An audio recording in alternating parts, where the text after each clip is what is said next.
Alright, concept 3, question A, is going to ask us to solve an inequality and then to graph our solution on a number line. First, I'm going to copy out the inequality and kind of notice what the structure of the inequality is. It's got a +1 after the bars, which means that we're going to need to move that. It's also got a -3 out ahead of the bars, which means we're going to need to move that too before we can really do any true solving. First step, let's subtract that -1, which gives us -3, absolute value x plus 2 is greater than or equal to -9.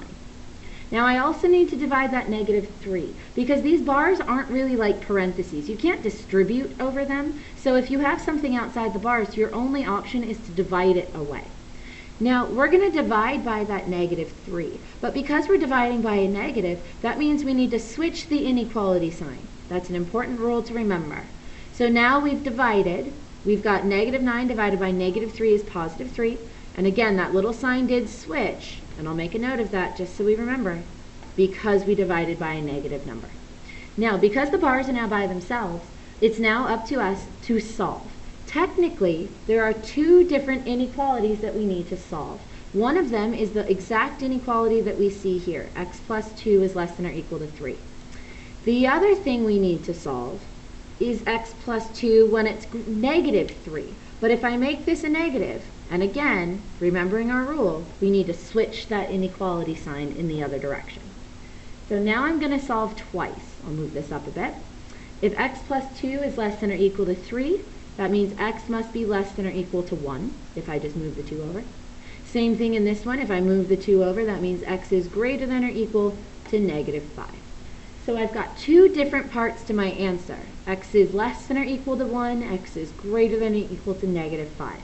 Since both of those elements need to be represented on my number line, that means my number line needs two different dots.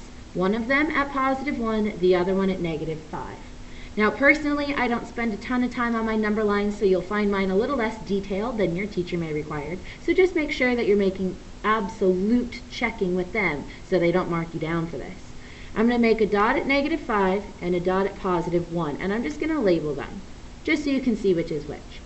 Now, pay attention to the inequality sign. Less than or equal to here, on both of them, implies that those dots need to be closed. That equals to sign underneath each one implies that we have a closed dot to show that dot is part of the solution.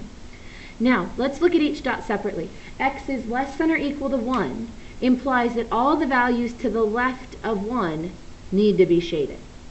X is greater than or equal to -5 implies that all the numbers bigger than -5 to the right need to be shaded. So since we are shading one of the dots to the left and the other to the right, that shading appears to overlap. So we're just going to darken in that overlapping region because that's known as our solution region.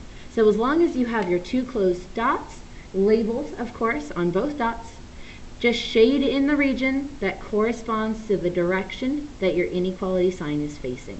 This is considered your complete solution.